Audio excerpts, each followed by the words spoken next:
Come and dine with us sa Madora's Cafe located at Talbak, DRT, Bulacan.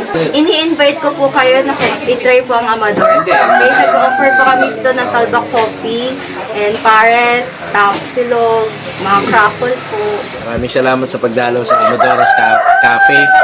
Meron din kaming Amadoras Cafe sa may Digos Hills. Digos Hills po at saka Amadora mag-asawa. Ginan ko po. Bali sir, yung pinaka-main road na to, ano nakakasakop na...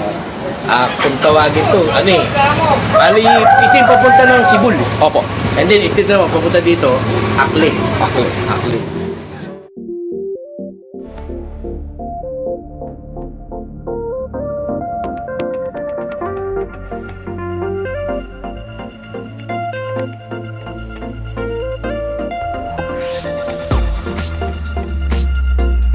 Kasama natin ngayong araw si Max Black at si Potoy Toy dahil meron tayong meet and greet niya, di ba? Dito sa DRT Bulacan sa Talbak, merong isang masarap na kape. Ito'y sikat at madalas kinakainan ng mga motovloggers na kilala. Siyempre, di tayo papakulit yan. Kahit di tayo kilala, magpapakilala tayo. And also pakilala natin ang Amadoras Cafe. Eto guys, samahan niyo ako. Explore natin yan!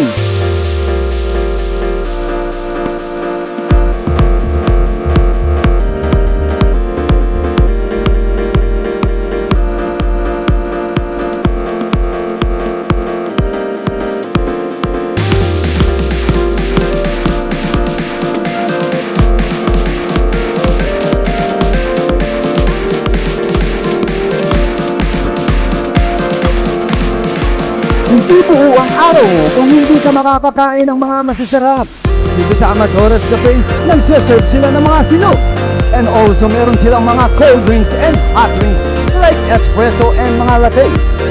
Pero ang number one na hindi mo mabibili ay kung gaano ka kainit tanggapin ng may-ari dito.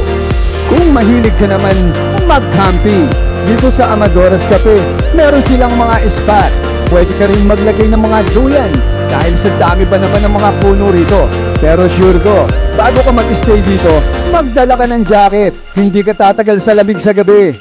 Kung ikaw ay bago lang sa channel ko at napanood mo ang video na to at balak mong pumunta ng DRT Bulacan, recommended ko sa iyo, pumunta ka muna rito sa Amadoras Cafe para bago ka mamasyal meron kang energy at nakangiti kang lalabas dito. Tara, suportahan natin ang mga lokal dito sa DRT Bulacan.